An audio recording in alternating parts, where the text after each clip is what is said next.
For over 40 years, Star Wars has been a part of our culture, a part of our lives, and a part of who we are. Now there's one place with something for every type of Star Wars fan. The Beyond the Blast Doors Network. From the latest in Star Wars news. A great day, an exciting day here on the YouTube channel. To collectibles. Oh, I'm jealous. Yeah, what do you beautiful. How much you want for it? Interviews with creators. If you want your book to feel necessary, it has to deliver some insight or some piece of information that you didn't get anywhere else. Famous fans. Yeah. Yeah. And it's like all there's a yeah. That's great. Fan documentaries. This moment, like the Force awakened in Rey, but it also awakened something in me. And great conversation with casual and hardcore fans alike. You know, I've seen a lot of things end up on the cutting room floor that I'm like, oh. The Beyond the Blast Doors Network was made for you. New content nearly every day of the week on video and podcast. There's something for every fan. Visit BeyondTheBlastDoors.com and on YouTube search Beyond the Blast Doors.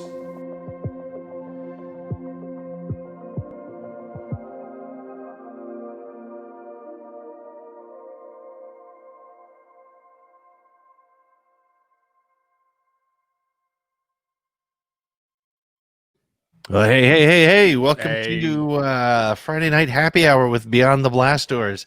Who do we have? We've got Josh, we've got Andy, we've got Jerry, and you got yourself and me, yours truly, Pete Fletzer, hanging out on a Friday talking Star Wars with all you guys in a Brady Bunch sort of square.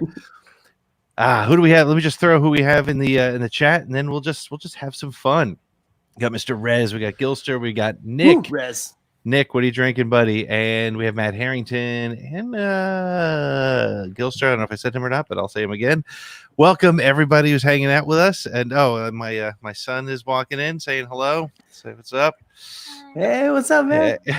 Hey, Jackie. hey. So, how you guys doing? Guys, it's a Friday night. What else are we doing besides talking about Star Wars? Well, we're wearing the same hat, obviously, so we're tuned in. See that? That's both cool and disturbing all at the same time. That's super hot. What are you talking about? And you both are going with that sort of like hipster straight kind of brim. Yeah, we're flat bill boys. Yeah, you're we're not flat bill boys. You're not doing it the way I do it. You got of a course place to put Mace. Yeah.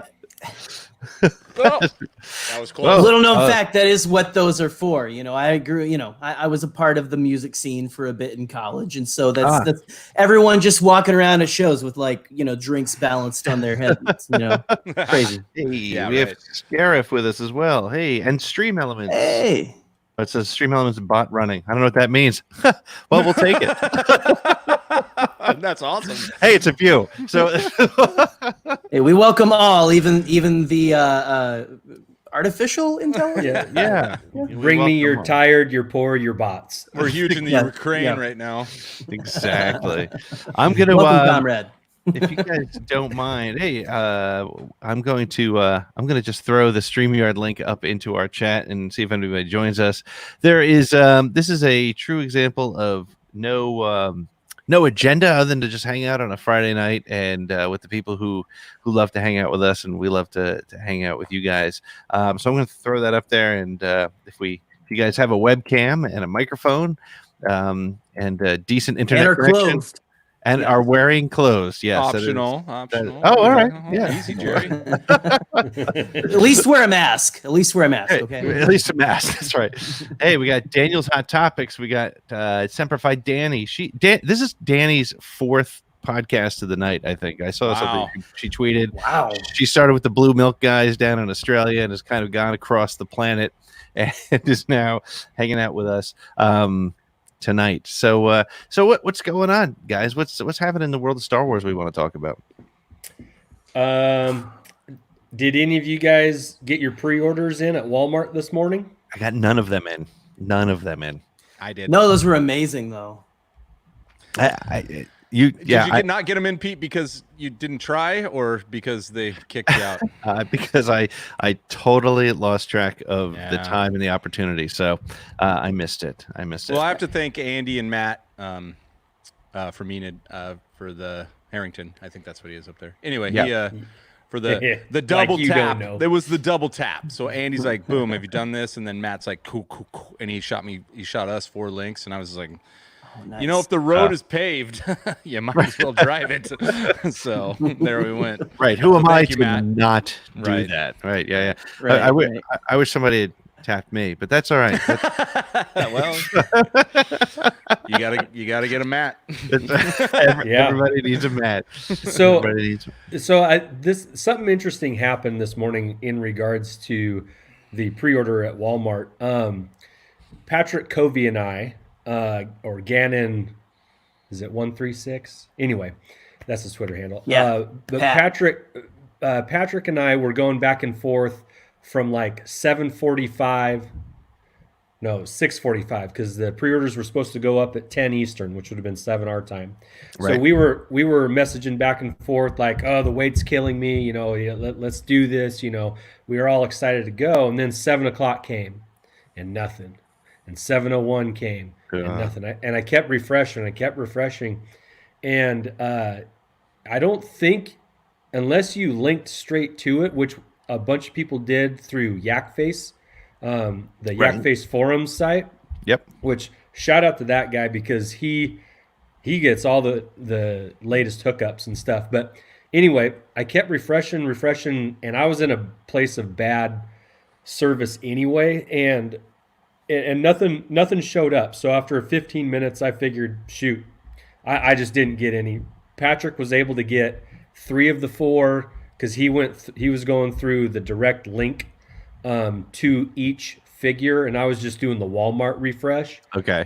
And so, but what ended up happening was that they released some, and then boom, they all sold out pretty quick, right? As typically happens.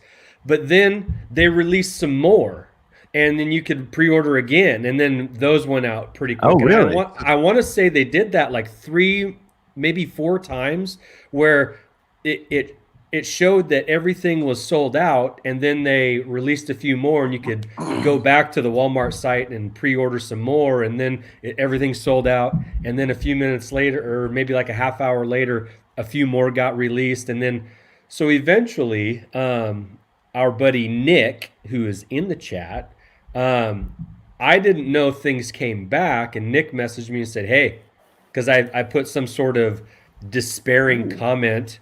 Speak of the devil. There he is. I posted some despairing comment on Twitter, like, you know, strike 3 for Andy, who was unable to get any, and Nick was like, hey, these 2 just showed back up. You want me to grab them for you? And I was like, yes.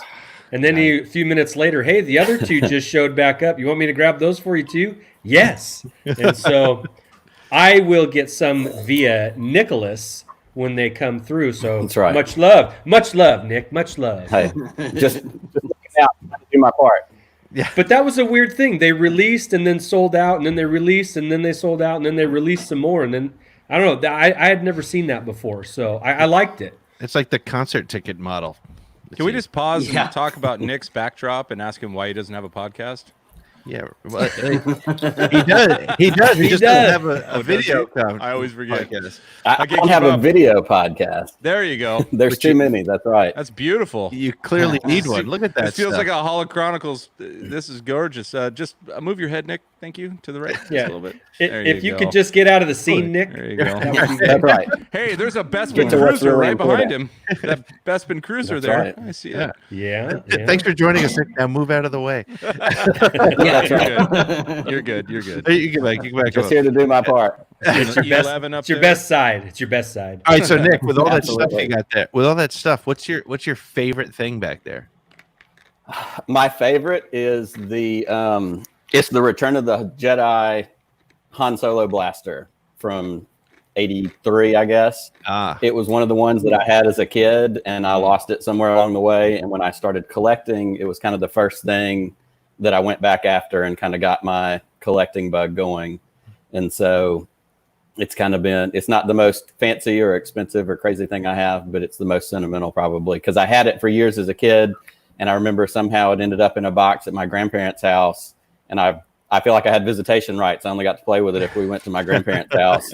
And then one day I looked up and like 10 years passed and I was like, wait a minute, it's gone. And I've never seen it since. So I found one on eBay and replaced it. So that's probably my favorite. That's awesome. That's cool. DL44, and I appreciate, that's right. And I appreciate that y'all like my setup because I've sent a picture to Andy before of what it takes in order for me to get this set up. And so I've got my computer perched on top of a small step ladder on a stool because it's at my desk and it sits at my desk where I normally face everything. And in order to get something like this, which is totally worth it, I'm just kind of perched precariously. You ever thought about like like twisting your desk around 180? No. It would seem like a good idea.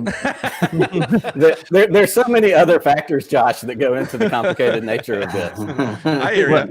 I hear you. You should see.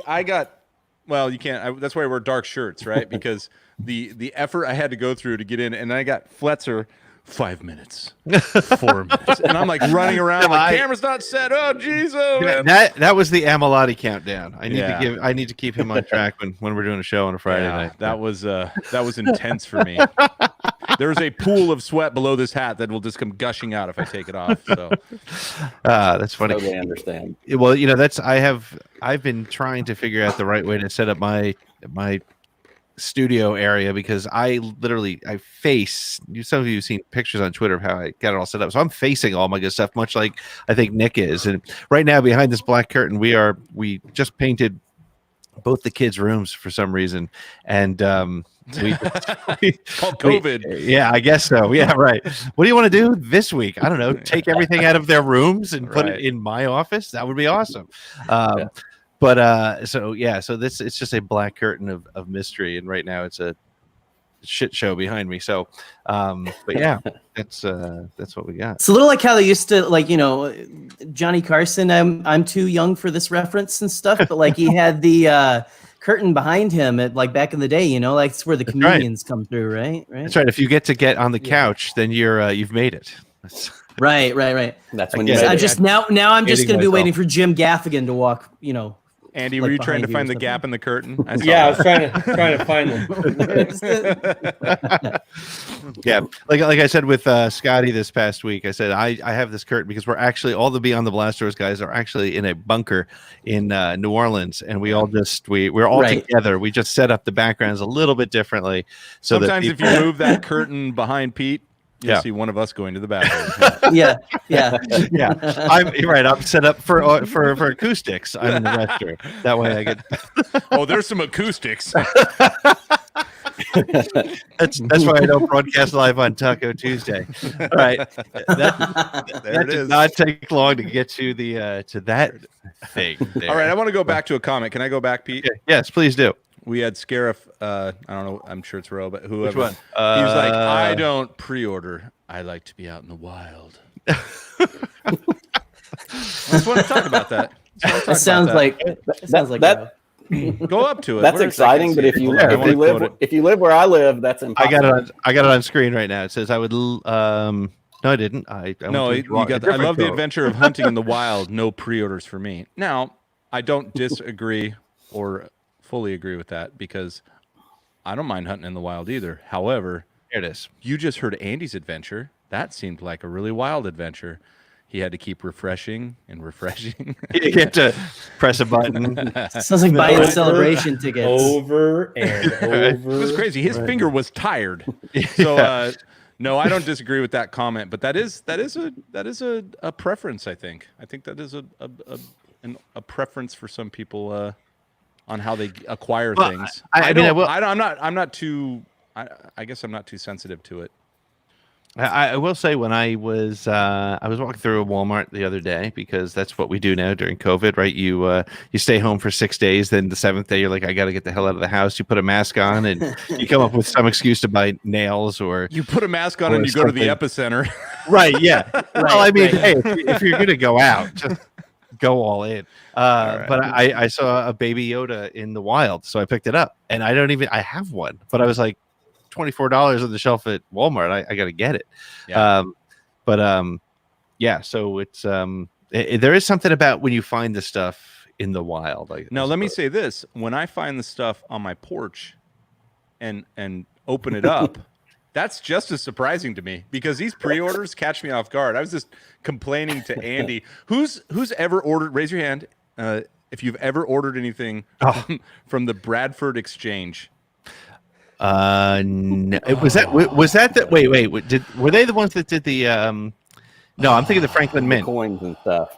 Franklin Mint. Yeah, Franklin Mint. There you go. Bradford Exchange is like exactly what you would have found in the back of like a comic book, right? It's exactly every advertising, and all their pictures are great, and they're like, order now for $10, and then just a few bucks a month after that, and we'll send you the whole line. And so I kind of, see, scare us on plates. That's what I was going to say. Now, that's the deal. Is that Andy and I just did a collection. Show me your collection, and the plates were phenomenal. However, at the time, probably pretty cheesy.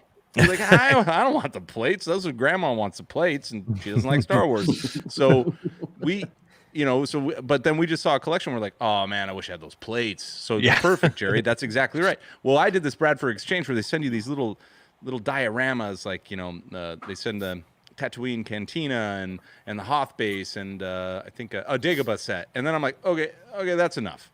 And the figures are awful. As a matter of fact, look this up. This will be a fun little rabbit trail. Go look up a Bradford Exchange and look up one of their little things, and then look at the figures they have in the picture, and their faces are literally superimposed on the little ceramic figures, because when they come, it is like a small child put 2 dots and a smiley face on the figure. So they're just ridiculous. But anyway, today, was it today, Andy? Yeah, today Andy swung by. Today, I got one, and I have canceled that subscription, and I got another one. So that is a negative mail day for me. I was like, no, I'm like, damn it. And I pull it out. It's a Rancor set. I'm like, that sucks. And I put it back in, and so there you go. I don't know where this was going, but yeah, so that was an experience too, a little bit in the wild. Well, so from a similar perspective, I think a lot of the Mandalorian stuff and some of the ESB40 stuff, there was a lot of pre-orders in January and December and that time frame. So I'd plug them in, and then every now and then my son would be like, "Daddy, you got another package," and I'd be like, "Ooh, what's this gonna be?" And it's a Luke Skywalker pop from Empire Strikes Back. Yeah, I didn't plan that. It's like getting it's like having a relative who sends you a birthday gift and you totally forgot all about it. I agree. I don't disagree. Well, if you don't mind getting things later, and if you can find them, maybe you can hire the A-team. No, if you don't mind getting them a little later and waiting for them to actually come out in stores physically instead of online entities, then it is fun to find things like just happen upon them and you're like, oh yeah. And then you grab one, and then you realize you already pre-ordered one, and then one gets sent to you. So now you got 2, and then you have to give one away, because that's the rule. If you accidentally get a second one, you got to give away the one that you got. So because that's your own, it's your own fault for doing it. Which reminds me, I have a Grief Karga that if anybody needs one, let me know. I've got one. A Grief Karga pop. Oh, pop. If someone, yeah. Suddenly you guys aren't pop guys anymore. All right. So, hey, look, it's Red 5 Row. What's up, brother? He had to come on and defend himself here, right? Let's hear this prissy explanation. 3 YouTubes going on. Hold on. I always thought there was just the one. Did you hop on the right one? Yeah, I think I'm on all of them, because I hear me and you and you and me and me and you. How's it going, guys? Wait a minute, I'm supposed to be on with 2 men too. What's up? Yeah. Hey, StreamYard will hold up to 10 people now. I know. They've Oh, you're kidding me. That's awesome. I don't know if it is. Very true. Very true. Remains to be seen. All right, Road, defend yourself. I heard voices in my head. So what am I defending myself with? No, we were just making the comment about you said you like to find stuff in the wild. Oh yeah, and I just posted in the chat. Just for me, it's more satisfying, I think, when I find something And like you, Pete, I ordered my my Baby Yoda from Amazon like months ago, and then as soon as I got it, I went to Target, and there he was, and I'm like, damn. But it's for me, it's just more satisfying to kind of find stuff and be happy about the fact that you found it. As you guys know, I always post stuff about the things that I find at thrift stores. Oh, you find the best stuff, dude. It's incredible. And my wife is like always, she knows how much the stuff means to me, as you can see behind me, but it's, she always says, how can people donate that? I'm like, I don't know. People are sick. There's a lot of dumb people out there. A lot of dumb people out there. I got like a Max Rebo action figure from '83, right? At a church fall festival, just in like a bag. And I pulled it out. I was like, this is Max Rebo. This is like a vintage figure. I was like a kid too. I was like, score. Yeah, it's like the only vintage figure I've ever like owned, really. And it's just crazy. Wait, they just give that. They're just like, oh, cool, little elephant dude. Hold on. Throw it in the gift bags. You said something there, Jerry. You don't have any vintage figures? Just Max Rebo. I have Max Rebo. I have some things. I have some like Power of the Force stuff because that was my era, right? Like I know. Right. I think am I the youngest here right now? I don't know. I'm 33. Yeah. But the 90s was my prime time, man. Just a kid. I know. I'm but a babe and stuff. Hey, I was freaking out over these things that Andy sent us. I'm a big Sebulba guy, and so, dude, this was like the best time of my life. 99. I was 12 years old, prime Star Wars age, and just like it was everywhere, man. I loved it. Andy has supplied the network with episode 1 through 3, or I guess it's 1 mostly, huh? It's all 1. It's all they were all episode 1. Yeah. Yeah, man. But anyway, I got to take the plastic off the straw. Felt a little guilty. Yeah. But fancy. Like 30-year-old plastic. I'm like, oh man. And then I took a big sip and drank a little plastic. So missed the spot. It's funny, those things still smell as rubbery and weird as they did back in 1999 or 7 or whatever. Best smell. Best smell. Yeah. But fresh out of the plastic. So I remember that, and I know we've talked about wanting to do a show together about collectibles from Phantom Menace. But man, there was some like Phantom Menace stuff I will never forget. I don't know. I guess we're all Jerry would have had to be driven there by his mom, but I remember I was working at a pharmaceutical company in New Jersey that happened to be within 5 minutes of a Toys R Us. And I took my lunch hour the day that stuff came out. And I might have told the story before. I went to the Toys R Us. I bought a whole bunch of action figures. And I remember I had a Darth Maul and I had a Jar Jar Binks. And I took them. I bought 2 and I opened one of them and put them on my desk. And the funny thing is I used to work with a guy who was always like, dude, I know you're playing with those Star Wars figures. I know you're playing with your action figures. So the next day, apparently the cleaning crew the night before had knocked them over while they were cleaning my desk.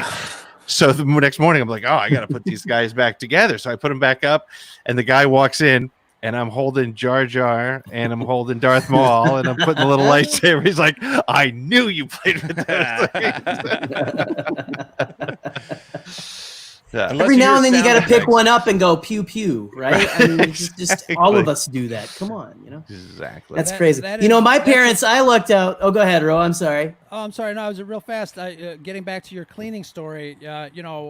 Besides my mom's attic and my house, I've got a production office with tons of Star Wars items in there too. And there was one time that we hired a cleaning lady, and she comes in, she cleans, she does her thing, and the next morning I come back and my TIE fighter is like sitting like this on the desk. What the hell? Nice. She was fired the next day. No, you didn't. Cup holder. Maybe she thought that's how it goes. Maybe it's like those hats that Andy and Josh are wearing. You just put your drink on top of it. She thought it was pronounced eye fighter. So she thought right. That's what it was. Very nice. Right. There you go. You know, if the Rebels had Lost it, in translation. Yeah. If the Rebels had it, would have been an H-wing, and that would have been it. Right. Yeah. Hey, since we're talking toys here, just for the time being, anyway, let's just go around the horn real quick. What's the last thing you guys have gotten? Shoot. All right, I'm gonna step away from the curtain. I'm gonna show you the last thing I got. Hold on. Ooh, okay. Oh, Josh, I think we heard what you've recently. Well, gotten. I don't even want to count that. I just told you I hated that. All right, then what's the most? What before that? What was the last thing you got? I don't know. I'll have to check. I'll show you. I was thinking I might unbox it on this if it got too boring. Ooh, I like that. Hold on, I'll go get it then. I'll go get it. The last major thing. How about that? It can be minor. It doesn't matter. Ooh, hey. Ooh, whoa, what is nice. that? Is that the Empire Strikes Back reissue? That's nice. R2, man. Nice. Yes, that's the latest. Lovely. Holy cow! That's the big ass Baby Yoda, and I got it. This was one of the things that I had forgotten I had ordered. And this big giant box came, and the reason I haven't opened it is because I don't know where I'm going to put it. It's you would never think that your Baby Yoda collectible would be the biggest collectible you've bought in the last couple of months. So yeah, it's bigger than a TIE fighter. It is. Or an H-wing. Pop? Was that was the 10-inch that thing's pop. Ginormous, man. I think it's bigger than any of the other 10-inch pops I have. I mean, just the ear span alone is massive. I mean, it's 10 tall and 10 wide. All right. All right, what do you got, Josh? Mine next, just in line. Oh, I know. Sure. This one's big though. Oh yeah, I saw when you got this. This is awesome. Oh man. Ooh. I need to get one of those. Wow. Now I haven't opened it. I was gonna say, are you a Leave It in the Box? I can't remember from the Not Leave It in the one. Box. No, that's got to come out, right? That's coming out. You know, Go ahead. That's what I was gonna say. I saw on Yak Face that the decals on the cockpit are backwards. Actually, really? On there, yeah. The ZZ backwards. I'm returning it. Yeah. The ZZ. Take it back, Josh. Taking it back. take it to the store and set it on fire. Like get it right. Oh man. I want my money and I want you to watch it burn. Yeah. So what else did you guys have? I missed it when I went to get Jerry, what'd you get? I had to get the forklift Jerry for the Baby Yoda. Toys. The latest, I if I had money, I would get toys. So I tell you, the last thing. Okay, so the last thing I was sent again were the cups. Oh, but the last thing that I actually purchased at a store was the Baby Yoda that everyone has and stuff. Except I got it for my kid, and she played with it all of like 2 days, and now it's just sitting up there. So I just need to get it down here. And now it's yours. Yeah. Now I have to take care of it. Feed it, change it. That's a parent. Rock it to sleep, just like the Mando. Who's got to go catch frogs? Who's seen the Hasbro Baby Yoda? Is that the one? It's like this all tall, plastic. Right? Yes, and it's got joints and stuff. No, okay. Oh no. It's the like it's like the Chewbacca electronic one you're talking about. Yeah, he's got squeezy. He makes noises. Oh, he makes noises. He's got a frog and a cup of soup. I did lie. That's the last. Yeah, is that it? No, that's a different baby. What the hell? What are those? What are those magic? Those are those little. The little. What are those, bro? They're like pops, but they're different. They're called the Bounty Collection. Wow. They're numbered. There are 3 of them. And here, let me see if I can. All right, yeah.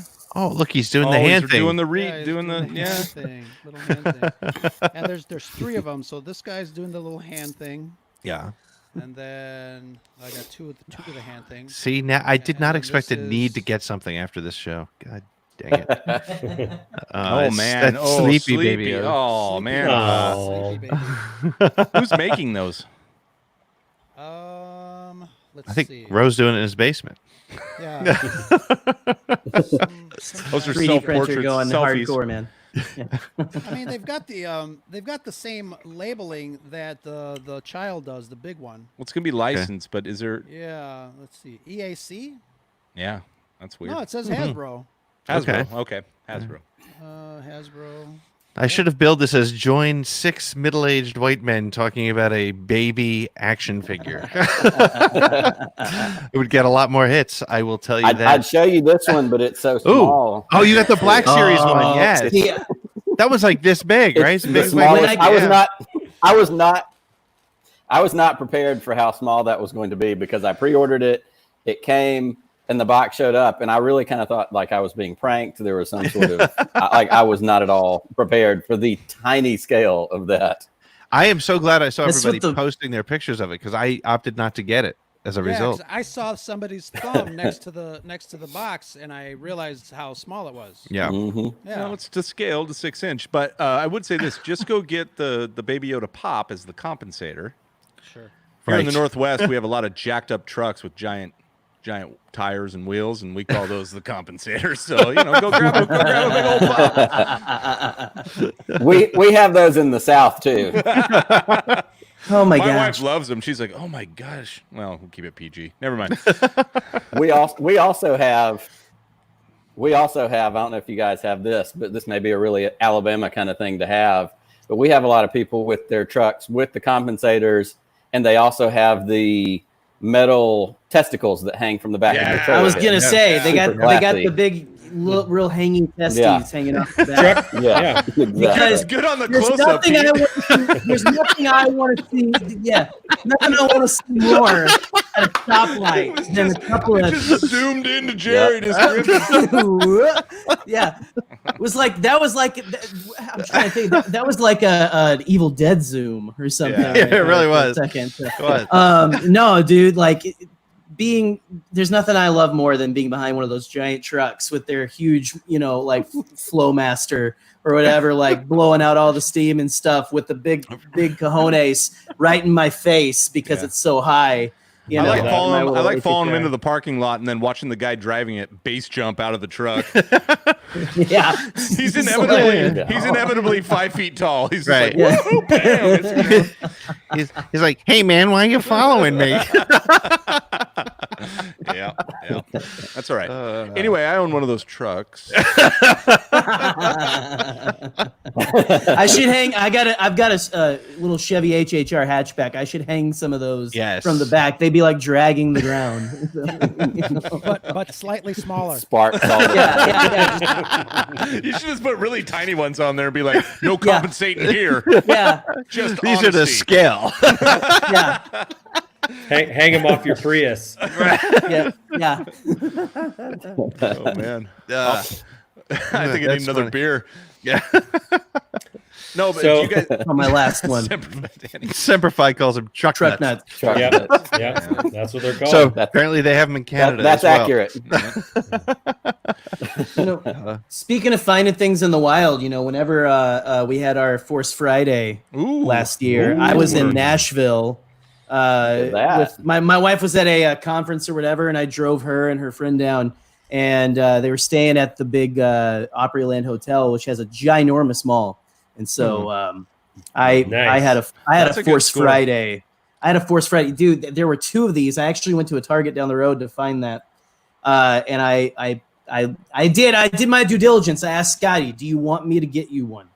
And he said no. He told me recently, I wish I had made you get me that. Just spelled it out because those things are like so expensive now. But this is not. I'd like to take them out and pose them. And stuff. Is that the Carbonite one? Yeah, this is carbonized edition, and I kind of wish I had the one that didn't look like a 1950s bar stool hot rod or whatever, Right. But it also is pretty cool. So I like it. Yeah. Hot take. That's pretty cool. To come back to the wild question for 1 second, to come back to what Ro said, this is a struggle for me because when I started kind of recollecting all of the vintage stuff and stuff as I had as a kid, I kind of went eBay crazy early on, and it was super easy to get pretty much anything you wanted from eBay. Right. And then I kind of halfway through it had this moment of guilt and thought, no, I want to be able to find stuff and have that be part of the story. As I found it at a shop, I found it at a thrift store. The problem is we don't have good places to shop for that kind of stuff here. And it's real frustrating. Like, we have thrift stores, but most of our thrift stores are like boutique markets where people have gone and bought old stuff painted it with chalk paint and are turning around and selling it for $300 as an end table. Right. We don't have, like, when I grew up in Illinois, we'd go to these, you know, flea markets and shops like that. And it was straight up like people had turned in their stuff to sell it. And we don't have that here. The same way, like, our Targets and our Walmarts are terrible. And that's part of, you know, on occasion, if I've been at Target and seen something, I'll text a friend and say, hey, there is this. Does somebody need it? Because I'm usually shocked that we have anything in the first place. So I agree. Like, I'd much rather find, you have gotten those texts from me. And so I'd much rather find stuff in the wild and let that be a part of my collecting story. But I just don't have good options to find stuff. So I do end up buying something from eBay or Instagram, some of these places that I followed that, you know, have toy shops and will sell things. Or, you know, Andy and I have, you know, swapped some stuff, or he's hooked me up with some things for some of my vintage toys and pieces, which I'm thankful for. Andy, so that's exciting, but I wish I could. Andy is the wild. Andy is definitely the wild. Let me look at that beard. I will drink to Andy being the wild. He is the wild. Now, I have hold on, before you go, I have breaking news. While you were talking just now, yes, Entertainment Earth email. Your order will be here on the 17th. No idea what it is. No idea. So I'm just going to let it lie. See? Here's I almost wish they wouldn't tell you, so that way you could be like truly surprised. Well, there's a link. There's a link that I could click on right now, but I don't, because that's what just like I'm truly surprised. Pete, if you order enough crap, you'll always be surprised. I'm usually just surprised at all the shit my wife has ordered and it's coming. So, Josh, I know you're about to go on vacation. Do you need me to come by and grab that for you? Yeah, right. Well, it is the 17th, so I will. Oh, wait, that's today. What the hell? Hold on. Let me look at that again. I don't know what day it is anymore. I got to be on. Oh, no, it was shipped today. Okay. All right. Hold on. Ship date the 17th. So I don't even want to track it. Oh, crap. There's a list down below. I don't want to read it. Don't look at it. Just forward it. Just forward it to me. Reroute. Change address. Yeah. And for safety, can you go ahead and put your address in the live chat? So just put it right up there. For safety. Hey, you know what? I got all your guys' addresses. So. I know. That's true. That's his master plan. Oh, you want a vintage something? How about a mace cup? What's your address? Another one. Check. Oh man. Are you that? You're the Prius that drives by real slow. Yeah, with the thing on top. And the nuts in the back, the little dragging the ground. Hit it, Ro. No, I was going to say, getting back to your comment about buying stuff on eBay, there's absolutely nothing wrong with that. And, you know, when I get bored at like 2 a.m. and everybody's asleep, I scroll through there. Sometimes I find some really good deals. But it's kind of addicting, obviously, because you hop on eBay and you're not really looking for anything, but you do find stuff. And, you always find stuff. You always find stuff. But yeah, I mean, living in Chicago, we have quite a few selections as far as thrift stores. We've got Salvation Army and Goodwill and, you know, independent stores that I love to kind of visit. And I'm not sure if it's on my personal page or the Scarif page. I usually love to post. I'll use the hashtag Star Wars Thrifting if you guys want to check it out. I find some amazing things, and most of them I get if they're in good condition. If they're not, I might still get them. But I always will take a picture of something just to let people know that what I found. It's a lot of fun. Andy, we're just going to rebroadcast this for our pod next week. I was just thinking this is this is beautiful. This is continue. I got to hit record though. Hold on, Pete. I'm going to need this download. So we can shift gears a little bit. We spent 40 minutes talking about collectibles, which I have no problem with because God knows I have. So Andy, you will be happy to hear that in repainting the children's rooms, I was able to finagle a bookshelf away from my daughter that will take over and add to those pops. Where's it going to go? It's going to go below the my wife's great grandfather's shelf. That was one of my favorite little things, and Andy I think appreciated it. I was starting to get to that point with the you get to a point with pops where it starts just a couple on your desk.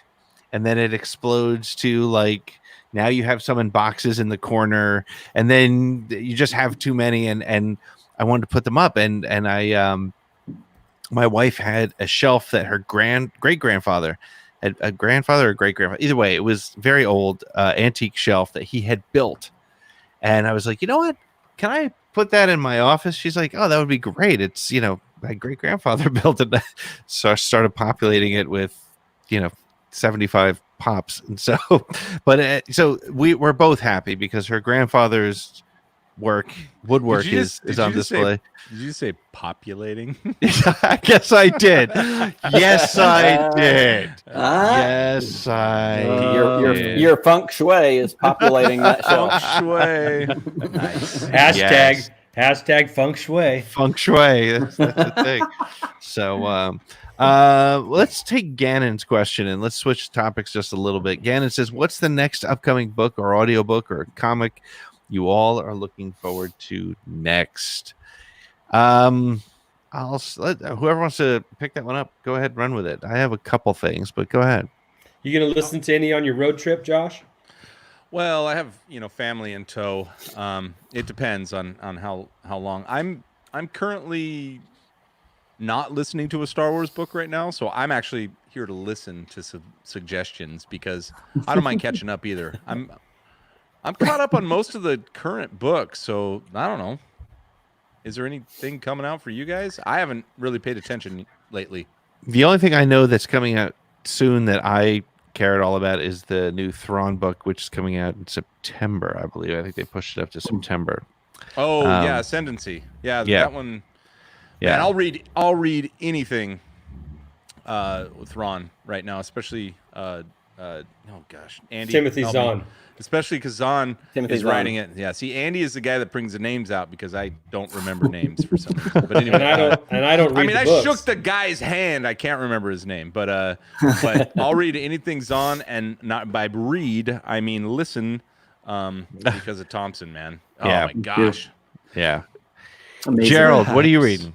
What are you looking forward to? I'm looking forward to The Empire Strikes Back, Certain Point of View. Because that was just a fun listen. Because again, I listened to them, most of them. So I'm psyched for that. I'd really like to get a hold of Queen's Peril as well because Queen Shadow was actually more amazing than I thought it would be. It was really they added a lot of cool, stuff to they built onto the world of the handmaidens and stuff, and I thought that was kind of neat. But yeah, man, more pre-Phantom Menace or post-Phantom, like that whole time period there's a lot of good stuff in there still. I'm going to be honest, I did not read Queen's Shadow and I won't read Queen's Peril because when I wrote my Phantom Menace fan fiction novelization, I left the handmaidens out completely, so I don't want anybody to screw up my own headcanon that I 223,000 words in or whatever that is. I like to believe that they don't exist, so I'm gonna live that way. What's that? Seems reasonable. Yeah, I mean that's what you do, right? I mean, seems reasonable. You do what you got to do. It's one of the most unreasonable things I've ever heard. Wow, that's kind of stupid, actually. That's like when somebody says, "I'm sorry, but I'm not going to apologize." Right? Sorry, not sorry. Yeah. Well, hey, at least I owned it. I came right out and was like, "I'm not going to do it because." Gilster saying, where can I find From a Certain Point of View? It's not out yet. When does it come out, Jerry? Do you know? I believe like October or something. October-ish. Don't we have the internet? Let's check. Yeah. If only one of us was on the internet. Someone give that a Google. No, I was trying to think. That would have been. They dropped that. They held on to that for a while. I think they were looking to drop that news at Celebration next month when it was going down, and yeah, because that's a big one for me. Was just, gosh, the first one is amazing. I think that's one of my favorite Star Wars books. Is the Certain Point of View? Really entertaining. It's so good, and probably because it's short enough. Like they're short stories, and I have no attention span, so that works out really well for people like me. November 10th through audio too. November 10th. Okay, there you go. Something to listen to. We taught you something. Nick's birthday. There you go. All right. Well, Save it for Thanksgiving, though, with your family. You might have to listen to that instead of talking. Now, I will be honest. I haven't listened Definitely. to a certain point of view at all. So I haven't read or listened. It's one of the few that I actually read the paper version of, and it's because it's short stories. It's because it's it's Jesus calling of Star Wars books, right? Like little. Yes, exactly. Yeah. Like Devo a day thing. Anyway, yeah. So the thing with what am I trying to say? I lost complete track of what I was trying to say. I was saying, certain point of view. Certain point of view. Yes, there is a certain point of view in which I remembered what I said. What I was going to say. Oh shoot. Well, let me jump. So is the first one about Star Wars? Someone take the ship and write it. Andy's got it. The first certain point of view is from Star Wars perspective. This one will now be on the Empire Strikes Back. But I was going to say the books that I hope to read next. I never read the first Alphabet Squadron book, but I'm looking forward to reading that and the next one that's coming out here. So I need to get on those too. Danny had a comment that said she's looking forward to the High Republic novel. And did all of you guys read that first chapter that they released? I did. Ooh, yeah. Yes. It was good. Still out of it right now. I mean, it was good. It was not enough to really make a judgment, but I have an opinion on it if anybody wants to hear it. I don't think that matters, Pete. Are there handmaidens? Are there handmaidens in it? First of all, no handmaidens. I have an opinion on that first sentence, but then after that, it gets a lot better for me. What was the first sentence? I don't recall. In Andy's opinion, the Force is with the galaxy. Yeah, the Force is with the galaxy. Is the first sentence. Yep, that's the first sentence. And I'm like, no shit.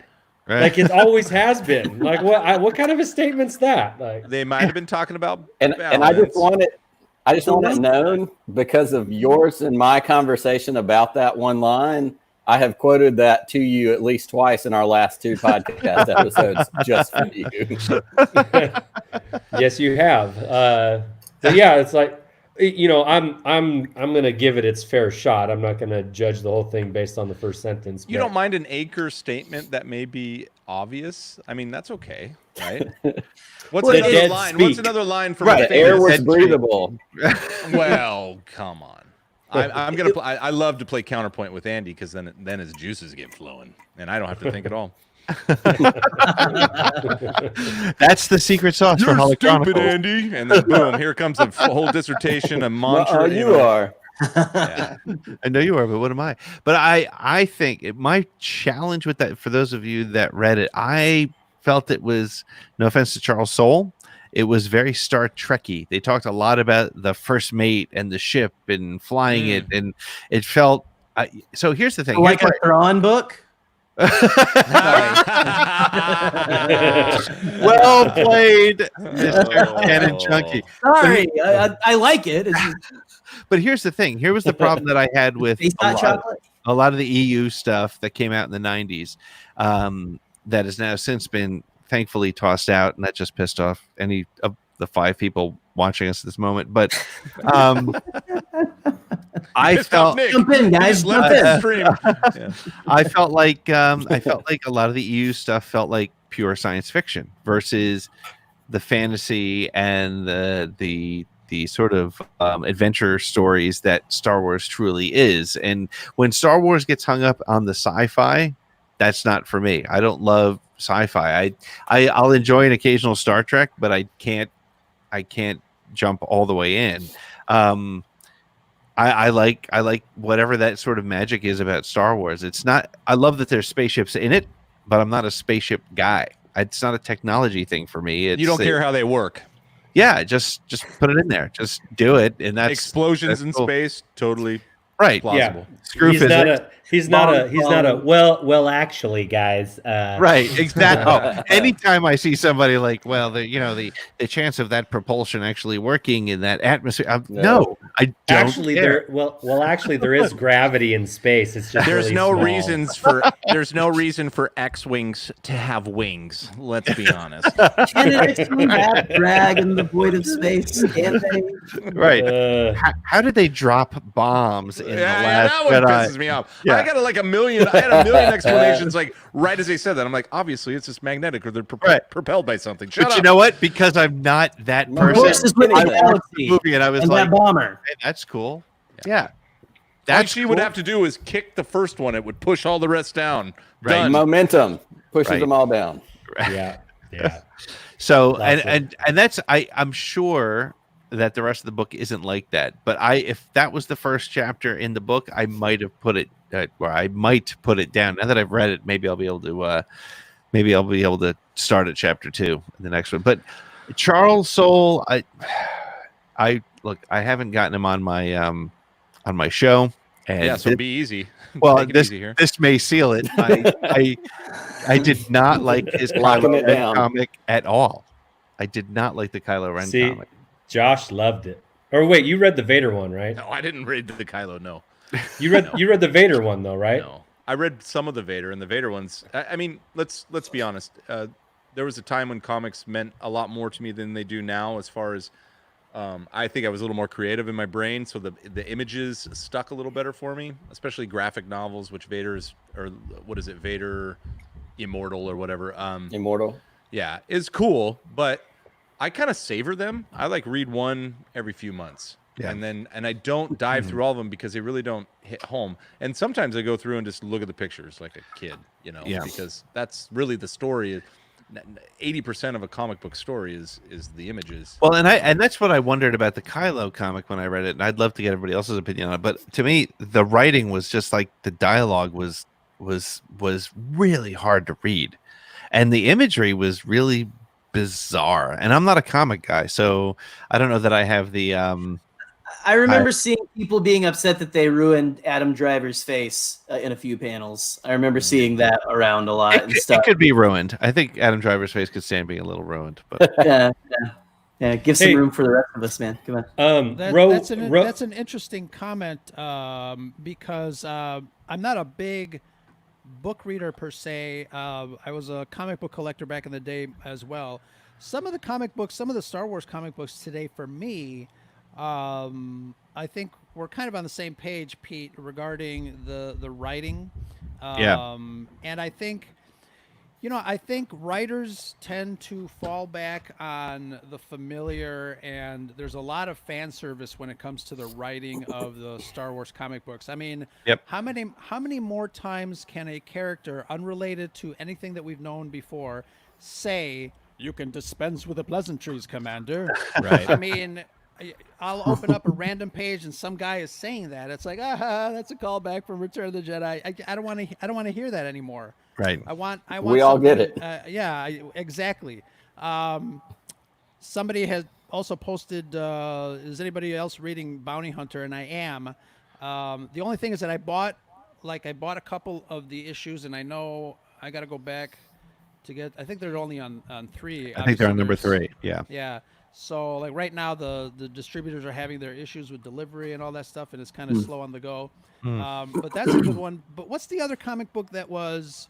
It was a prequel to the game, Jedi something. Jedi Outcast or Jedi? No, sorry, Jedi Fallen Order. Yes, I think that's the game though, right? Yeah, game's Fallen Order. Okay, so it's the prequel to the game, and I got to tell you, the writing in that is pretty damn good. Jedi Fallen Order.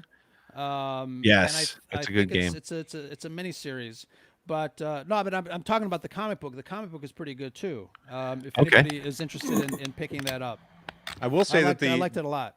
The dialogue and the story in the game is really good. Aside from like gameplay extending way too far into his adventure, but everything leading up to it, with the sisters and all that stuff is really good. I was like, wow, this is a whole cool, new way of looking at it. And then also, I've said this before, I was terrified when Vader came out in that game. I loved it. I was actually like holding the controller and went, "Oh no!" Oh, you're dead, dude.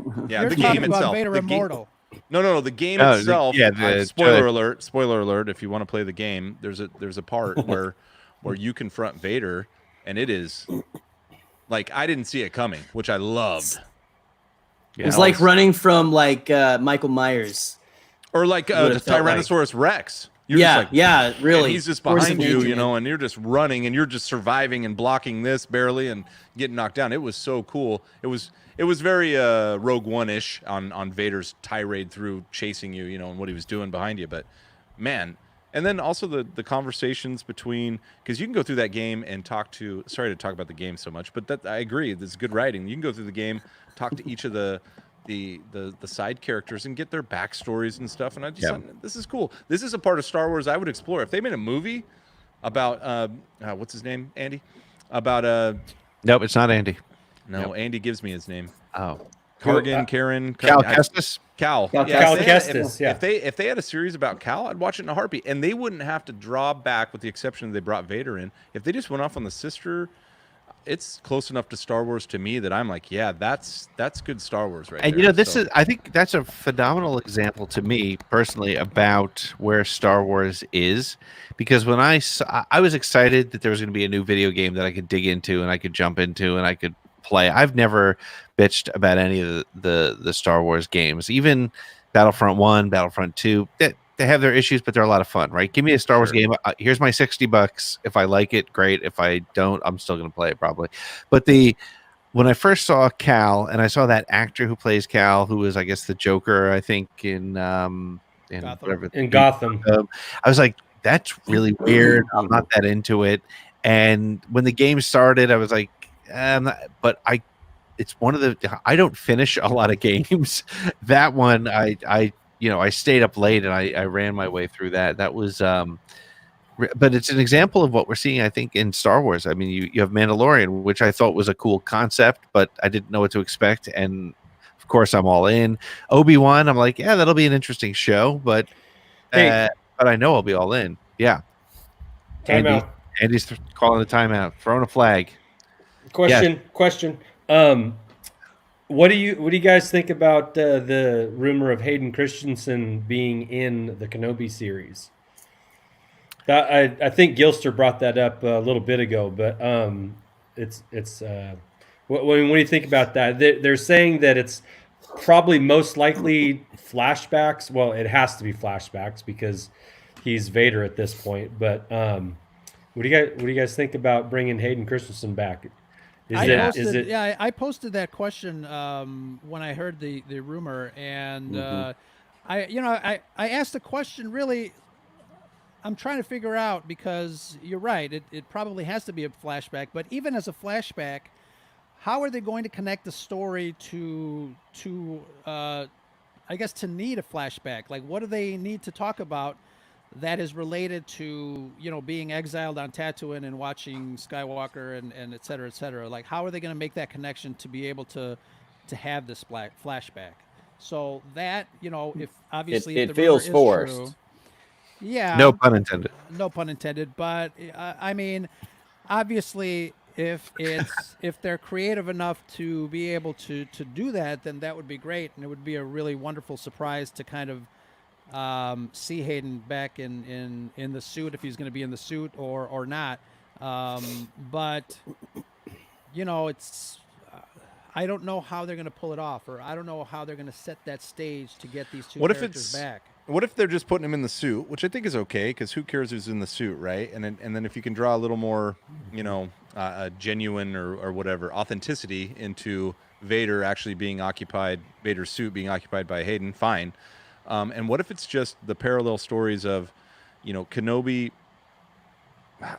We don't know when he gets to Tatooine, right? Or do we? But Kenobi evading Vader, and there's maybe a parallel story that's Vader trying to find Kenobi in some way, or maybe he doesn't know about his kid, though. I don't know. I was just trying to say it could just be that Vader has his own storyline, even though they'll never cross paths, right? Or they'll nearly cross paths at some point. That would be a good way to do it. I mean, if they never met and they had parallel stories that somehow we needed to hear to make that connection, then I can see that. So here's what I was thinking, and this might be an interesting way to connect it, because there's only supposed to be like 6 or 8 episodes of this. It's I think 6 super episodes. long. Yeah. I heard 8.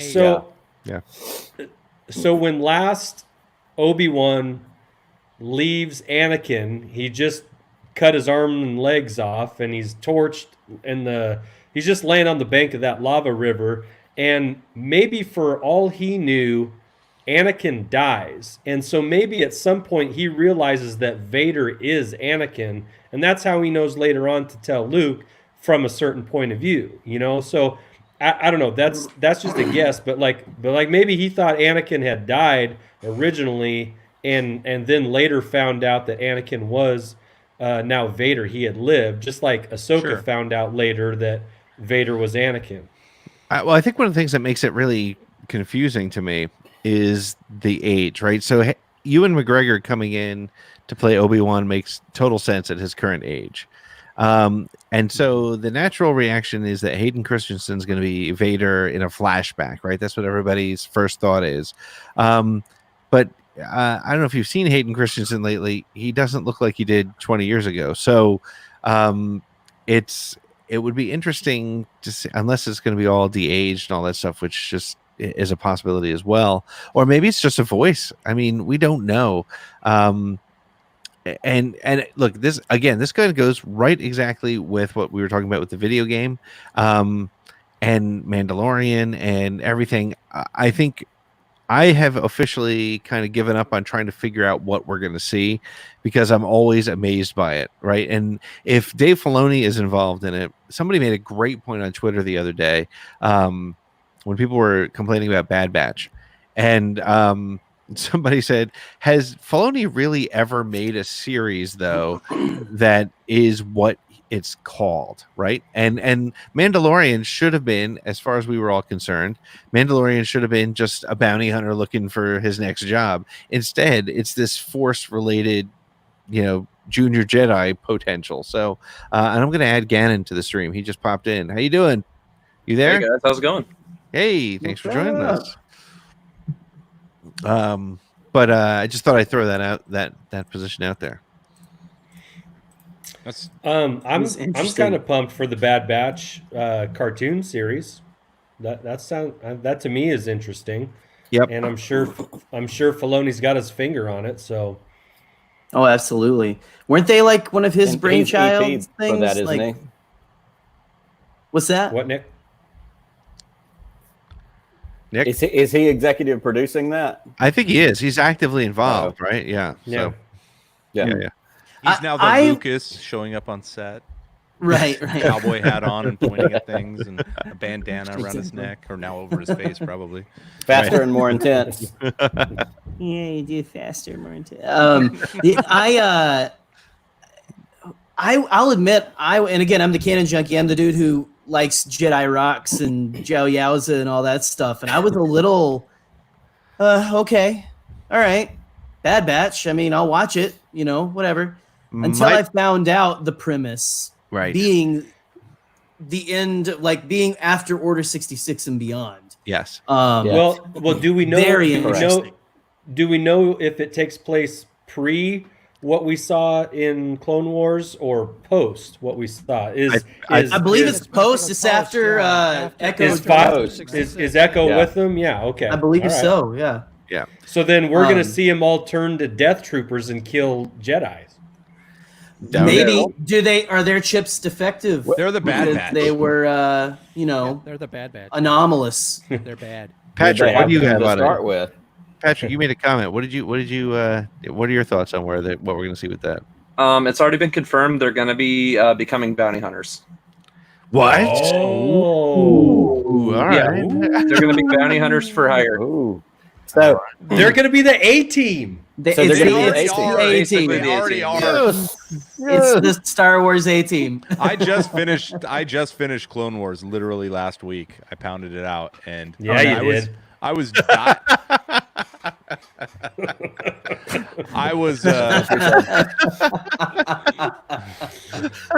was derailed. Let's just put it that way. Talk about a bad batch.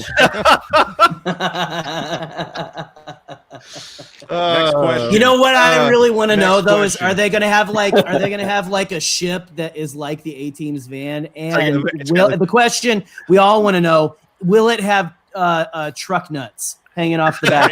There you go. Semper says Empire suck these nuts. Come on, didn't you already see? I mean, I know you guys already did, but I was like, oh, come on, Wrecker scared of heights. Is his name Wrecker, right? I was like, yeah. It's Pounder, Wrecker, Puncher. It's one of those names. And I was like, oh, he's scared of heights, so they got to give him green milk to go up in the elevator. Give him milk to go to sleep.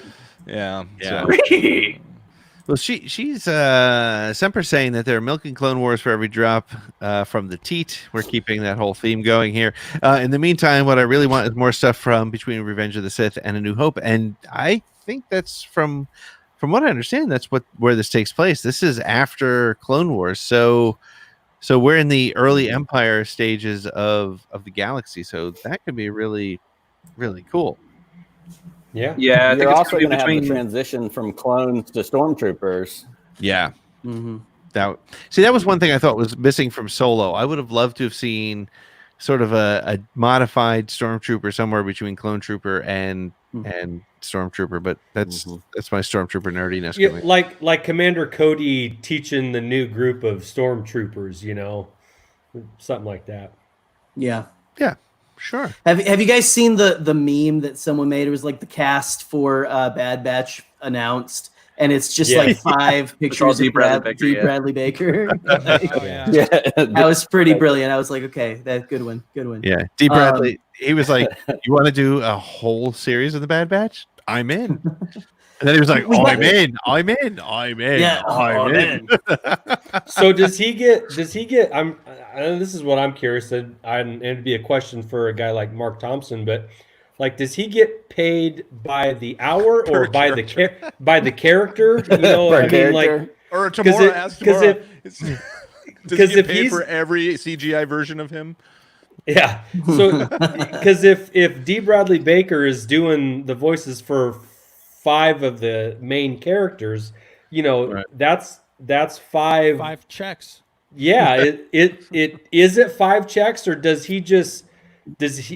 Well, yeah, I that's a question. I'm gonna tweet Mark Thompson right now. Do it. Do you think? Come on, Pete, get him on the show and find out. Let's get him back on. I'm gonna tweet him right now. Quick question: 3-minute around the galaxy. We gotta ask a question for you.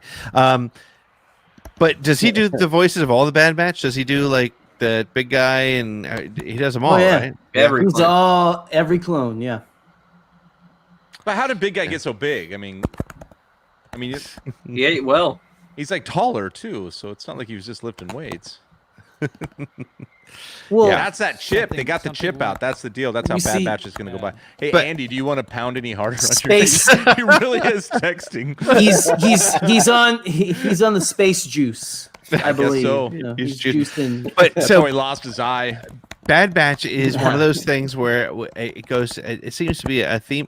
He really is typing really hard. Mute your mic. Mute him, Pete. You have control. Oh, I could do that. It's like the cat on the keyboard in that GIF.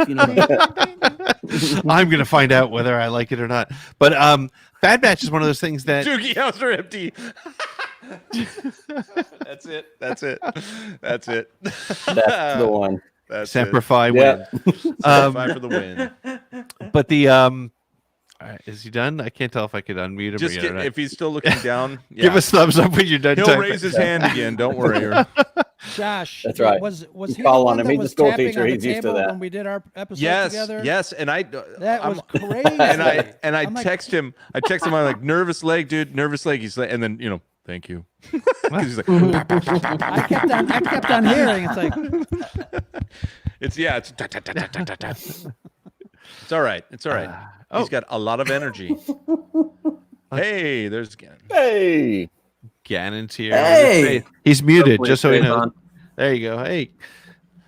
But the point I was gonna make before is that, and it seems like a common thread for me lately is, I didn't ask for Bad Batch, and I liked them in the show, but I think it's going to be great. It's going to be one of those things that's going to go in different. Now, the whole thing is, and this goes to a conversation I had with Scotty on the last episode. Hey, Two Med just showed up. How's it going, buddy?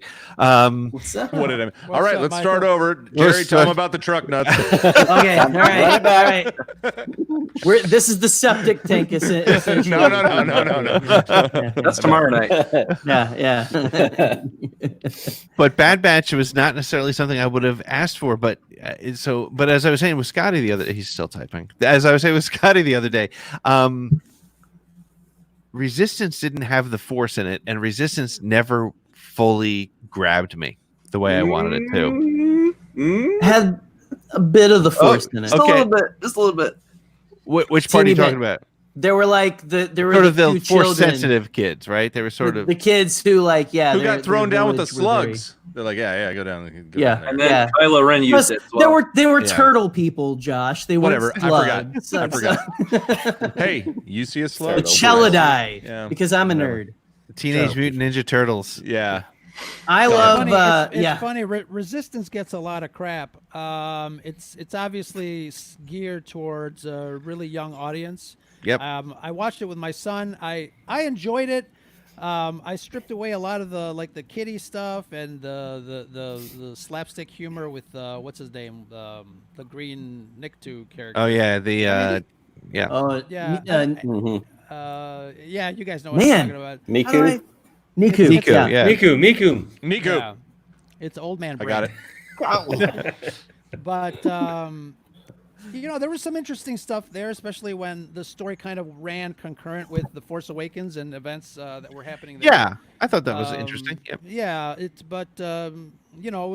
I'm glad it was a short run. It was interesting as it got later in I think the last season was the third season. There was a lot of interesting stuff that happened between the characters and exploration of, good and evil and, stuff that we're used to in Star Wars. It's, would I want another show like that? For me personally, no, but I'm sure it's somebody's gateway drug into Star Wars, and I'm okay with that. Yeah. My 7-year-old loved it. Yeah. The coolest thing about the show to me, and it's a better binge than it is week to week, for sure. It is the coolest show for seeing something from every era. Like they put everything in that show. There were little nods to the Clone Wars, to the original trilogy, to the sequels, and all in between. So that was the coolest part of it to me. Yeah. Canon junkie. I love seeing the bar helmets. Like people put like World War II helmets in their bar or whatever. They had like the Clone Wars helmets and all that kind of stuff. So. Yeah. Cool. Well, and I feel like the same thing, and I've talked about this before. We lost Josh. Uh-oh. Yep. It's on you. That's right. That was me with Clone Wars. Like, as an older fan, as somebody who grew up with the original trilogy, like I came to Clone Wars later, and I almost feel like Clone Wars for me was a reference point. Like if somebody talked about Mortis, I went back and watched that arc of episodes as a way to know what that was. And in the process of doing that, then all of a sudden I watched a couple more beyond that. And then I had seen it all with these newer episodes of Clone Wars. I loved it, but we could say the same thing for Rebels. Like I love Rebels to me, Rebels is some of the best new Disney era Star Wars storytelling we've got. Mm-hmm. Like I really love Rebels a lot, but it still has those moments that you're talking about that are a little bit cheesy. We have the filler episodes where they're just moving crates around from one place to another as they go on a supply run, or it's the droids doing a thing. Like they always meet a character that might come in later and stuff. Comes or they were it's a Lando episode, or it's a right. They're important crates. Right. But for me, that's Resistance now, because I've seen a couple of episodes of Resistance. But like my 12-year-old daughter who loves Star Wars would probably be all in for Resistance. And after we finish up Rebels and she's seen all of Rebels, then that's where I need to go and watch it with her and in those eyes and in that headspace, as opposed to what I think or what I'm expecting. Yeah, my son enjoyed Resistance, but it's funny. He really jumped into Clone Wars. He got much more into that. And I think it's because it was there was a little bit more traditional Star Wars-y action. And I think also the way Resistance was drawn, no offense, and I think it's a beautiful looking show. but it has a very different feel than any other Star Wars we've seen, perhaps. So I thought it was cool. I like that, like almost shade cell animation is pretty. It's pretty. I mean, it wasn't that extreme, but it was. That's what hooked me. Is like, oh, this is visually exciting as far as the colors and everything went. It was a little kiddie, but you know, I think I only did first season. Then I had to catch up on Clone Wars. So yeah, got to get. We did a lot of stunning. It's funny. Yeah, it's funny how people criticize one thing over the other. I remember when it first came out, people were like, "Oh, this animation sucks," and this and that. And I mean, it's just different. Like people are saying in the chat. I mean, I enjoyed it probably more so than I thought I would. Right. First season was very kid friendly. But the story started to progress when you started to get to know the characters and their motivations, and you had callbacks to Solo with the coaxium and stuff like that. So, for what it is and what it was, I think it was a good contender. Into the Star Wars universe, and again, the Star Wars universe is a vast place, man. There's room for all types of stories, and this is definitely one of them. I'd love to see, the racers. I love to see, how they related to the galaxy as the galaxy was kind of like unfolding in the story that we're familiar, with the Force Awakens. So there's a lot of cool stuff in there.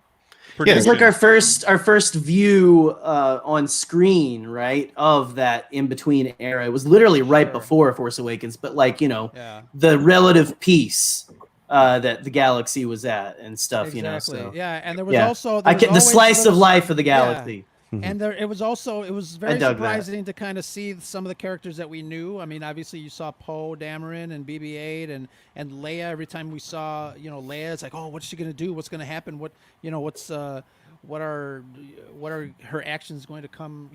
So it was really cool. It's interesting. What prediction? Because it's.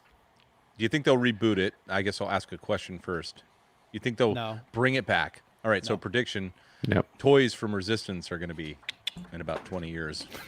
They're going to be like droids, like the droids. Yeah, you're probably right. You're probably right.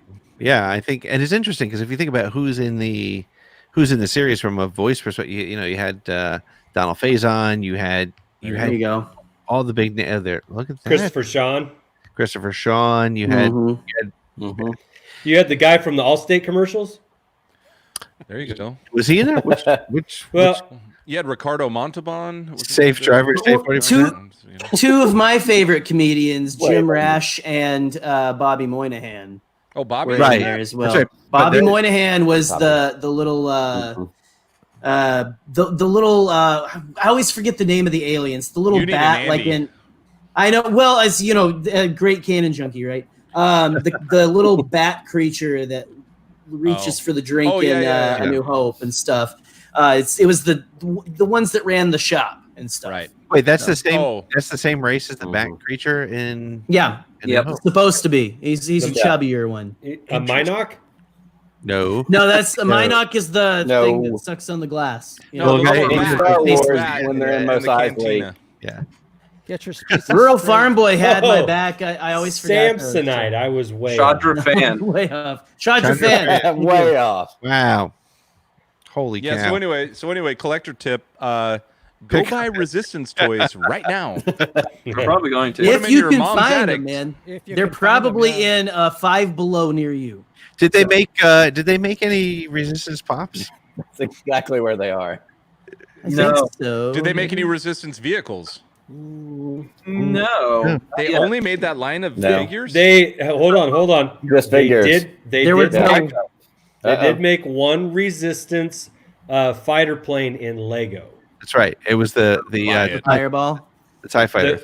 The I'm gray. going to eBay right now and check. Actually, okay, they made two. They did the red TIE. The red TIE fighter. Okay, I remember that. And then they made the racer pilot that had the skull on his helmet. Yeah, it was a TIE fighter. Yeah, something like that. Yeah. So I guess they made two Legos. Well, hold on. TIE Interceptor. They made an X-wing. No, and sorry. Major Von. No, they Never made mind. Never they mind. made Major Von Regs. Hold on a second. Wait a second. I'm gonna bring. Yeah, that's right. Wait a second. I'm gonna. You think he was internet? red? So was he privy to the final order? Nonsense going on and stuff. You think was he like? I'm gonna get in on the ground floor here. You know. That's So not a serious question, by the way. Yeah. They did this one, the Black Ace, which is I remember sitting that in my one, local Walmart. Yeah, and then they did Von Reg right here. Mm-hmm. So who met a disappointing demise. I was expecting him to be built up a little more. It is interesting. Not last long. And Jerry, you make a great point because he's like pretty close to Sith Trooper. Sith Trooper look. Like even his look. Well, the TIE fighter is like it's a TIE interceptor, right? Or whatever the first order version of that is. Right. But you've got the TIE dagger or whatever that is the Sith TIE, essentially like triangle wings. Interesting. Almost like that. So I don't know. Connections. They'll find a way in a comic that Pete will hate. To connect them or something. And now you can see I have my. And it'll have handmaidens in it too. As long as it doesn't have handmaidens, I'll be totally fine with it. That's the only What's thing. your issue with handmaidens, Pete? Dude, Yeah, you don't watch a Handmaid's Tale or anything? The handmaidens were the badasses. I mean, they were basically well, I would have liked to seen a handmaiden kick some butt, meaning all of her handmaidens were all like, martial trained or something in some way. And they were all trained. Yeah. Yeah. I would like to see that in the movies. I don't know if they go into that in the books, which I'm sure they do, but they're also the doubles. They got their asses blown up. I mean, come on, Pete. Have a little handmaiden love. They all changed their names though it's like a sign of respect and stuff. They added something weird where like they basically added an E suffix to the end of their name, like Padme, like an A, like Dorme. That's why they all had the same name. Isn't that very like Emperor of China-ish there? Didn't they make them do that? Change their names? I was going to say North Korea or something. Korea, yeah. Cool thing they added for Amidala was that her dresses had built-in escape hatches, essentially, and hidden weapons. Escape hatches? And the chastity belt. That's the way they described it. They described it in the book. Essentially, it's an escape hatch. So you get all the girls read are like, yeah. Escape hatch. That thing. That's a fancy. That's a fancy. The back of the dress. That's a fancy word for butt flap. Okay. Right. I was thinking tearaway pants like a basketball player. Yeah. Speaking of the dresses, though, that famous scene where it's just Queen Amidala standing in the Phantom Menace, watching as the Trade Federation invades. Yes. And she's in that iconic red dress, with the glowing bulbs. Do you ever notice the cord that's plugged into the wall? No, that is attached to the dress. Mm-hmm. The dress is lit up because it's plugged in. Because that cord is canon. That cord is canon. It is. She had to unplug it and have someone with an extension cord following her. That's right. Well, that's a handmaiden. She's just carrying around a deep cycle battery, and she could use those to choke someone out if she had to. Too. Right. Really? Just like her daughter. Just can't walk very far. Like the first thing she says when she walks into a meeting is like, "Hey, where can I plug this in?" Yeah. Hold on, I gotta charge my dress. I gotta charge my dress. I'm gonna make sure the escape hatch. It also doubles like an HDMI cable, so she can give presentations. There's those bulbs. But she never has the right adapter. That is right. Hold on, Ro. Come on, Ro. It's funny, little continuity things like that. I am such a purist at heart when it comes to Star Wars that there it is. There it is. Right there. I don't see that. I don't see that as an error. Is. I see it as a kind of. I see it as a crack in the marble, and it's just an optical illusion. And it's not really a cord, because if you see some other things, some other shots in the same area there. Some of the marble is damaged, and it could be that's how I see it. It's a sign of her kingdom crumbling. It's just a weather balloon, people. It's just a weather balloon. Whatever. Not an alien. That's a damn UFO. That's swamp gas right there. Here. It's okay. All right. Okay, if anybody in the chat ever goes to Italy and goes to the Caserta, the palace there, go there and and let us know if it's a crack or what. Oh, look for the outlet. Look for the outlet. They've repaired it, so we don't know anymore. Outlet. Like, there's there's ropes around the cord. Right. Yeah. Ro doesn't like that. Okay, it's a crack in the marble. I'll buy it. It's like the dress is there as a lamp now or something. Just in the corner. A lot of people don't realize she just stepped on the lamp. Is what it was. That's right. Dress Yeah. overtook it. It was the escape hatch. And, yeah, the escape hatch is something that's pretty hilarious. But anyway, Pete, fess up. Why don't you like Handmaidens? Just because I didn't fit the story. I didn't You're not getting out of this, Pete. I was writing too much to begin with. I didn't want to write for 12 people who you didn't see more. No, I actually always thought it was kind of goofy in the film. What if you had a ninja handmaiden? That's what I would have been like. Well, okay. that's what E.K. Johnston. It was E.K. Is she the one who wrote the Handmaid's Tale, whatever it's called? Yeah. So that the handmaids, they're trained in all that, and they we lost Andy. Yeah. Oh, man. Andy just leaving all the time when I start talking. And even mentioned truck nuts this time. No, I don't know. I kind of liked the because it's like, she's always dressed in her battle stuff underneath or whatever. Like if she needs, because she doesn't want to I'm dressed for diplomacy, but you better not disrespect, okay? Or like if things get hot, I'm ready to go. I'm packing heat, okay? And stuff. And so I thought that was it was neat little stuff to add to it, to go yes, it's beautiful, but it hides kind of this because that's who Padme was, right? She was like, I'm going to get things. It's like Leia, I'm going to get things done, right? Yeah. Right. It's hiding a crop top because under there is battle crop. But it's a tearaway, right? It's like those the pants that become shorts. Someone say that already? Yeah. Pants that become shorts. He did, yeah. Well, no basketball, but there's shorts. I was underneath. barely listening, so yeah. Depends on when you were born, if your pants become shorts or if they just rip away with shorts on underneath. Right. Or how I owned one pair of those in my all life that you could zip them out, and I could never zip them back. So. They were just shorts. They were permanent shorts. They were shorts with the very uncomfortable hem. So, all right. Well, I'm going to do more handmaiden research now. So, but I do like the idea of an assault handmaiden. All Lucas had to do was do 1 5-second scene where the handmaiden blocks a battle droid shot with her, and then whips something out of the voluminous dress. Wonder Woman, with her and Wonder then Woman. boom, we got a whole handmaiden series, of the handmaidens. And people loved them. It was implied, Josh. It was implied. Okay, all right. I thought Handmaid's Tale was about Naboo, but apparently it was not. Queen's Shadow, man. I'm telling you, read that. You'll love it. All right. I hear there's some pretty darn good Star Wars politics in it as well. By the way. Oh, yeah. Good. I love Star Wars politics. Actually, it's Star Wars politics done right. Oh yeah, cool.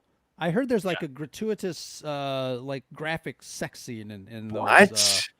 Yeah, that's what I heard. Now I'll have to read it. I can't remember. They set it up. Actually, I think you're right. Yeah. Somebody. One of the handmaidens. Close your ears, Pete. One of the handmaidens, and this earmuffs, dude, earmuffs, Pete. I think they have a little bit of a romance going on. So gives new meaning to the word handmaiden. Hey, hello. That was Andy's joke. He just texted me to tell it, and I did. So there you go. Oh boy. Well, we've been doing not man enough to tell his own jokes. He leaves. He's watching on YouTube and texting jokes over to Josh. I don't want to take this one. All right, guys. So we've been doing this for an hour and a half. I think that's pretty close. I just got here. Ro just got here. Andy keeps leaving. He's ready to be done. Yeah. He texted me. Gannon needs a minute. Can we at least let him talk for a second? Gannon has the Pat. Weigh in on the handmaiden thing. Come on. Have the floor. Nope. All right. Okay. Nice blueprint. He took the escape hatch. Thank you. I like that. I like those blueprints behind you. That's pretty cool. For sure. Yeah, I like that. It's pretty cool. Mark It's like a $5 poster or something. Nice. Ooh, nice. But I'm like Jerry. I really enjoyed Queen's Shadow. I haven't read Queen's Peril yet. Really want to get into that here pretty soon. But I've got a whole backlog of books I'm still going through. Other than the gratuitous sex scene, pretty good book. No, I do. The romance arc is pretty cool. I like how they wrote that out. It's kind of subtle as an undertone to the book. It's not a huge deal. I need to. Which, by the way, it does set up for the Vader comic. I don't know if you guys have read those specific issues. That's what I heard. Oh yeah. One of the handmaidens makes an appearance, right? Is that correct? Am I? Yeah, and Vader encounters her, and he thinks it's Padme. So there's a weird he thinks he's having flashbacks to Padme when it's really her the entire time. And they have this weird dynamic because her and Padme were really close together.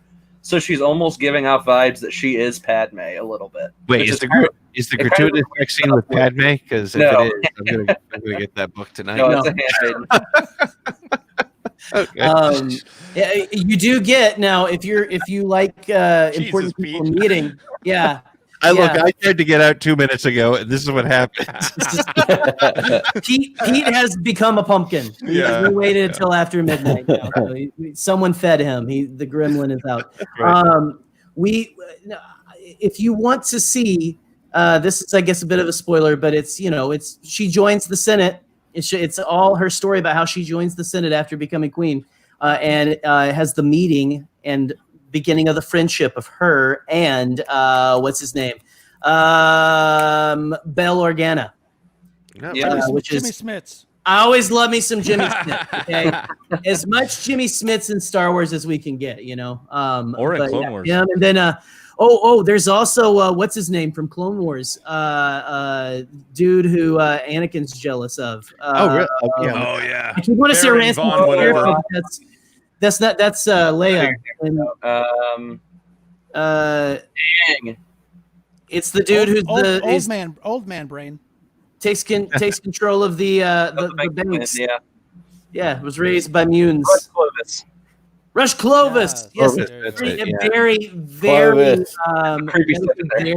Buck Rogers name. I'm impressed. I love it. Rush Clovis. Very nice. Very nice. It's a good poem. Some great episodes with Anakin beating him with his bare hands. So yep. Oh, I feel dirty saying his name. Clovis. Clovis. Clovis. Close those big ears there. Earmuffs, Baby Yoda. Yeah. There you go. That's awesome.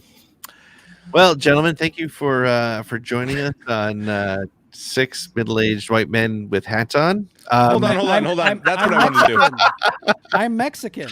Yeah. Oh, okay. Yeah, we should have ended this so long ago. What about Galactic Curator? I want an explanation.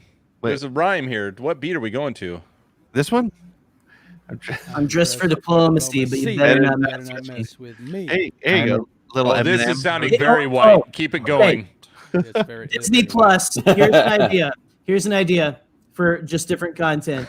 A Hamilton-esque musical with Padme joining the Senate and stuff. So Queen Shadow, but Hamilton style. So yeah, that sounds terrible. Great. I'm just it's like what's your name? It's like the Aaron Sorkin Galactic Cynic I'd always wanted. Handmade. That's what I was going to say. Did you not get enough politics in Phantom Menace? Or no, clothes. Are you looking for more in-depth looks into how the Senate works, but to music? Yeah, there you go. You already have the subscription. You're gonna watch it. You're gonna watch it. You're gonna be like, again, Pete ended the broadcast like half an hour ago, but we don't know it. Yeah. We're talking to each other now. Padme Amidala. Hey, we just got $1.99 for truck nuts. Yay! $1.99. Gilster, I can promise you that money will go toward purchasing truck nuts for one of the Beyond the Blast. Gilster, that's the best $2 you've ever spent, brother. That has to be in the pantheon of super chats, right? That is very good. Right. That is very good. Fantastic. Cheers, Gilster. Seriously. I don't have any left. That's right. Man. Cheers. Truck nuts. My goodness. All right, let's take our $2 and get the hell out of here. That was worth the whole thing right there. Oh man. So we're cutting it 6 ways, right? No Andy? Nice. Nice. Yeah. If Andy stuck around, he would have gotten his 50 cents or whatever. Come on, Andy. Come on. Now we have to give it back to Danny. Oh, damn it. Anyway, this is fun, guys. This has been fun. I'm glad we were able to put out those little doorways to come in here and stuff. Roger. Like finally open those up, you know. So yeah. Welcome. So Glad you're here. if you're looking for more exciting and in-depth conversation like this, join us on Beyond the Blast Doors. Or Red 5. No, Red 5. Or Red 5. Absolutely. Or Journal of the World's podcast. Let's move it over to Red 5. We'll talk about truck nuts. I don't care. Have me or Scotty on. There'll be farts or truck nuts, either one. You know, Nick's actually already planned his full half-hour episode on truck nuts. And that might be what the Bombcast is on next week. Yeah. Being in Alabama, the next episode's absolutely going to be truck nuts. $1.99 goes to the person that does a Photoshop of a Star Destroyer with truck nuts on it. Damn it, you took my idea. It was going to be the Falcon, though. You took my idea. It was going to be the Falcon flying away with those bad boys on the back. You took it, Pete. That was going to be a tweet of the century, Pete. It's all right. That's all right. All right, guys. I got work to do. I got graphic work to do now. Get on that. Get to work. Yeah. All right, gentlemen. This was a lot of fun. I'm glad you all joined me. Thank you for hanging out, and thank you all for hanging with us. This was a lot of fun. We'll do this again. I promise. We'll do maybe we'll do this a monthly. Friday night happy hour. I don't hate it. All right. Happy hour, man. I don't hate it. That is an endorsement, Josh. Friday night happy hour. I don't hate it. That should be that's one of the taglines. There it is. That's it. All right, guys. Thanks for hanging out. See ya. See you guys. May the force be with you. Your truck nuts.